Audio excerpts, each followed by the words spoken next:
그때 코로나 때 건물값 떨어진다, 뭐 공실이다, 뭐 어쩌다 저쩌다 이런 얘기, 지금 그 얘기하던 사람들 또 다른 얘기를 한단 말이에요. 전 그때부터 오른다고 쭉 얘기했어요.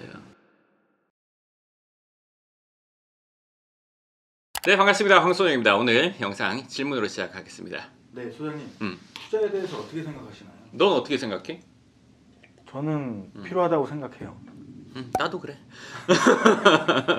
매우 필요하지. 근데 이제 투자라는 걸 하려면 여유자금을 모아야 되는 거고, 투자의 단계까지 일단은 가야지. 그러면 그 단계까지 안 이르는 사람은 투자에 대해서 막연하게 생각하겠지. 이제 사회생활을 시작하거나 아니면 내가 번 돈으로 여유자금을 모을 수 없는 사람들은 아직 투자의 단계가 안 된 거지. 투자라고 하면 여러 가지가 있는데, 그 중에 이제 뭐 금융 투자도 있고 뭐도 있고 부동산 투자도 있는데, 부동산 투자는 일단 금융 투자보다 목돈이 많이 들어가지. 금융 투자는 주식에 100만 원 넣는 것도 투자라고 볼 수 있으니까. 근데 이게 대부분 더 들어가니까 그 부동산 투자라는 것 자체를 멀게 생각하는 경우는 있지. 이 모든 걸 다 투자라고 했을 때 투자는 필수 불가결이라고 생각해. 그러면 투자는 공격적으로 하는 게 좋을까요? 안정적으로 하는 게 좋을까요, 소장님? 투자를 얘기할 때 이제 하이 리스크 하이 리턴이라는 말도 있고, 안정적인 거, 그리고 안정적인 거는 수익이 적고 리스크가 많은 거는 수익이 나면 많이 나고 안 나면 마이너스도 보고, 뭐 이런 얘기를 하잖아요. 이거는 저는 투자에 대해서 아주 잘못된 생각이라고 생각합니다. 투자는 안정적이냐 공격적이냐를 선택하는 게 절대 아닙니다. 투자는 그냥 확실한 거 하는 거예요. 하이 리스크 하이 리턴은 모르는 사람한테 해당되는 얘기예요. 그 분야의 전문가에게 하이 리스크일까요? 아닐 거란 말이에요. 내가 모르면서 투자를 했는데 아다리가 맞았어, 내가 돈을 벌었어가 아니라 내가 돈을 땄어라고 얘기한단 말이에요. 스스로도 그걸 도박이라고 생각한단 말이에요. 왜? 잘 모르니까. 잘 모르면서 버는 사람은 장이 좋을 땐 벌지만 안 좋을 땐 못 벌어요. 그 분야에 대해서 확실히 알고 있는 사람은 장과 상관없이 돈을 법니다. 이거는 모든 분야가 그래요. 그러면 소장님한테 확실한 건 어떤 거예요? 나한테는 당연히 부동산. 그러면 소장님은 다른 거는 안 하세요? 다른 분야의 투자는 하지 않아요. 왜냐하면 생각해보세요. 아까 말한 것처럼 확실한 것과 확실하지 않은 것이 있다고 했죠. 제가 여기서 생뚱맞게 주식 투자를 하고 앉아 있어요. 그거는요, 제가 부동산 전문가가 아니라는 것을 증명하는 거예요. 이거에 확신하지 않는다는 얘기예요. 그냥 저는 제일 확실한 게 부동산이에요. 부동산에 대해 전문가고, 근데 제가 주식하거나 코인하거나 뭐 딴 걸 한다? 이건 웃기는 얘기예요. 어찌됐건 저는 부동산의 전문가고 강남에는 건물을 하는 사람이기 때문에 당연히 이쪽에 올인입니다. 그러면 만약에 30억이 있다고 치고요. 주식 전문가도 있을 수 있고 소장님처럼 빌딩 전문가도 있을 수 있잖아요. 그러면 내가 선택을 하는 건데 어떤 선택이 더 맞는 걸까요? 모든 선택의 책임은 본인이 지는 거니까 하고 싶은 거 하고 싶은 거 해보세요. 네. 오늘 영상을 한번 전체적으로 들어보시고 판단하셔도 되고요. 그거는 이거 참 저도 궁금하네요. 그러니까 내가 30억이 있는데 나는 건물이나 부동산 쪽이 아니라 금융투자로 간 사람이 있거나 주위에 그런 사람이 있다면 한번 댓글로 써봐 주시면 좋을 것 같네요. 제가 그래서 금융 투자에 대해서 알아보니까 음. 안정성이 높으면 수익률이 낮고 수익률이 높으면 안정성이 떨어지더라고요. 그래서 제가 잘된 사례랑 잘못된 사례를 찾아봤거든요. 그 삼성전자 레전드 할아버지라고 혹시 들어보셨어요? 아니? 난 내 분야 말고는 관심이 없어. 이 할아버지가 30년 전에 6,500만 원으로 32억 5천만 원을 번 거예요. 그럼 몇 배야? 50배 정도 되더라고요. 혹시 어떻게 50배. 생각하세요? 부동산은 그 사이에 어떻게 변화했는데? 부동산은 제가 좀 그것도 찾아봤는데 30년 전에 한 평에 한 30만 원 정도 했더라고요. 근데 420배 정도 올랐어요. 지금 1억 2천. 똑같이 투자를 했다면, 그러면 같이 6,500만 원 투자를 했다면 그분은 지금 뭐 30년 만에 32억, 그러면 부동산은 그 똑같은 6,500을 투자하면 260억? 이 비교가 안 되네. 이건 뭐 비교할 이유가 전혀 없네. 근데 이게 이 생각을 한번 해보세요. 예를 들어 삼성전자 주식이 부동산이랑 똑같이 뭐 400배가 올랐다고 칠게요. 그럼 그때 사서 30년 보유한 사람 몇이나 있을까요? 그런 상황이 많다고 하면 그 할아버지 레전드 할아버지가 아니야. 강남 빌딩 30년 이상 갖고 있는 사람들이 엄청 많아. 레전드라고 할 그게 없어. 3, 40년은 그냥 뭐 흔하지. 얘는 현금과 같잖아. 언제 뺄까 말까 넣었다 뺐다 하다가 어떻게 된다? 원금이 녹는다. 부동산은 이 환금성이 안 좋다는 단점이 있잖아요. 근데 지금도 단점으로 들리세요? 자, 이 영상 보시는 중에 코인이든 주식이든 20년 넘게 보유한 분들이 있으세요? 코인은 20년 안 됐으니까 만들어진 그 시점부터 지금까지 갖고 있는 분 계세요? 주식은 20년 이상 갖고 있는 분들이 있을까요? 극히 드물죠. 그 레전드라고 부르잖아요. 부동산에서는 그 레전드들이 합이에요. 네. 그리고 주식으로 10억 벌고 은퇴했다는 얘기 혹시 들어보셨어요?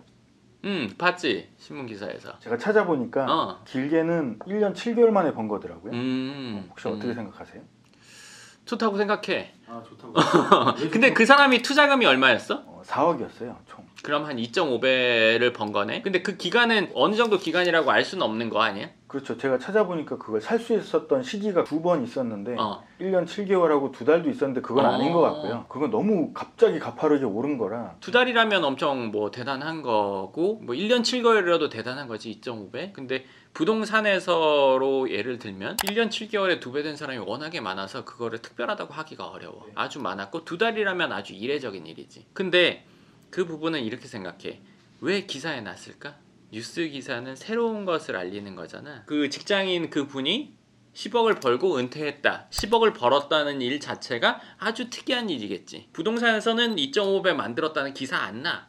강남 건물 그런 게 너무 많았거든. 그래서 이거의 두 개의 차이는 글쎄 이런 차이가 있는 거지. 이분이 그 내가 기사에 보니까 뭐 식당을 차리고 싶다 이렇게 돼 있더라고. 근데 예를 들어서 2달이든 1년 7개월 만에 2배를 만든 일을 본인이 의도해서 했고 어느 정도의 실력이 있고 알아서 했다면 이 일을 계속하겠지 식당을 하지는 않겠지. 60억짜리 건물 샀어. 이 120억이 됐어. 이걸 팔고 식당을 하거나 다른 사업을 하는 사람은 없어. 특히나 강남 건물을. 실패 사례는 더 놀라웠는데요. 왜? 모 유튜버가 8년 동안 5억을 모았대요.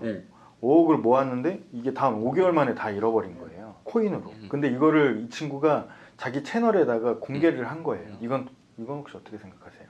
그거는 나는 조금 맞지 않은 방법이었다고 생각해. 왜냐면 내가 어떤 일로 해서 5억을 벌었어. 이 일을 계속해서 돈을 늘려갈 수는 있겠지. 근데 내가 한 번도 해보지 않은 투자에 100% 그 돈을 가지고 시작을 했어. 등락폭이 크잖아. 처음인데 그 정도의 돈을 가지고 이걸 한다는 거는 초보 요리사한테 엄청 잘 드는 칼 주는 거나 똑같지. 손가락 썰게 되겠지. 이 작은 돈을 가지고 하는 기간이 좀 길어야 될 것 같아.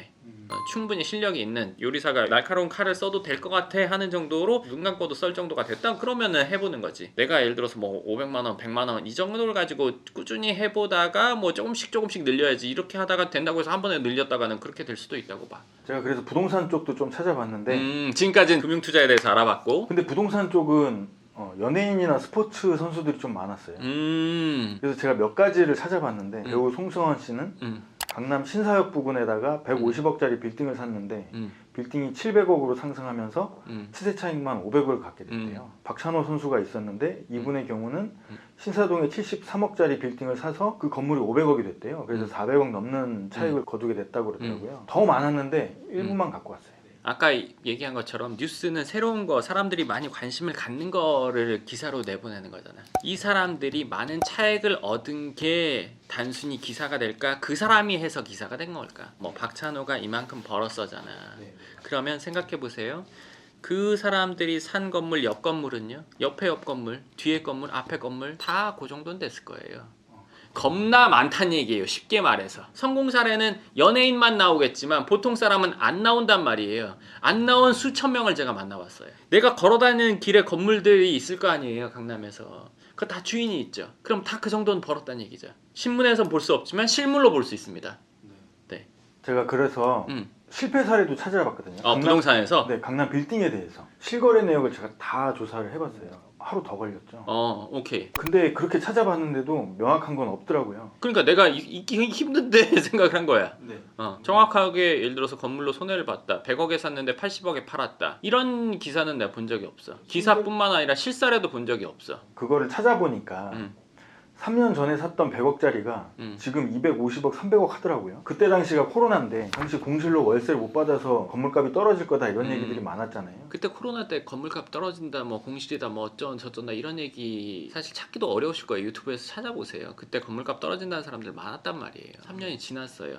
지금 그 얘기하던 사람들 또 다른 얘기를 한단 말이에요. 전 그때부터 오른다고 쭉 얘기했어요. 그 당시에도 저는 코로나라는 이슈를 생각한 게 아니라 이 지역에 대해서 생각을 하는 거란 말이에요. 왜? 코로나라는 게 안 없어질 건 아니니까. 병이 없어지거나 아니면 윗 코로나 가거나 둘 중에 하나잖아요. 과거에도 별의별 일들이 많았단 말이에요. 늘. 근데 얘는 쭉 올라왔어요. 강남은 지속적으로 잘할 수밖에 없는 구조란 말이에요. 이거에 대해서는 나중에 제가 다시 한번 얘기를 해드릴 텐데 지속적으로 성장할 수밖에 없는 상황이란 말이에요. 그러면 그때 예를 들어서 있던 건물 판 사람들은 지금 후회를 하겠죠. 건물을 살려고 하다가 2, 3년 지나온 분들도 후회를 할 거예요. 내가 살려고 했던 건물이 100억이었으면 지금 200, 250억, 300억 할 텐데 뭐 엄청 후회가 되겠죠. 지금부터 앞으로는 또 어떻게 될지가 사실 더 중요하잖아요. 그거에 대해서는 다른 영상을 통해서 또 얘기를 해드리도록 하겠습니다. 그럼 오늘 이야기를 이렇게 해봤는데 경험이 없어서 오는 막연한 두려움 같은 게 있을 거잖아요. 근데 이런 건 어떻게 극복하는 게 좋을까요? 그건 해보는 수밖에 없어. 극복을 하는 거라는 거는 해보지 않고 극복이라는 건 없으니까. 수영에 대한 두려움을 물에 안 들어가고 극복할 수가 있나? 없죠.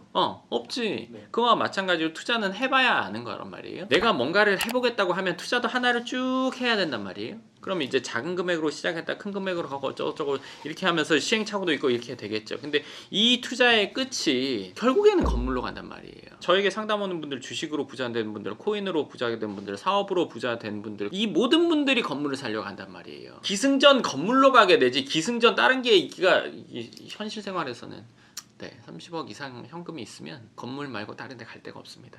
네, 좋습니다. 오늘 금융투자와 강남 빌딩 투자에 대해서 좀 비교를 하면서 이야기를 해봤습니다. 근데 이게 결론적으로 무조건 건물이 맞다 이런 얘기를 몇 번 했었잖아요. 근데 그걸 더 현실적으로 알려드리기 위해서 오늘 영상을 찍었다고 보시면 좋을 것 같습니다. 네, 그럼 오늘 영상은 여기까지 하고 다음 영상에서 뵙겠습니다. 감사합니다.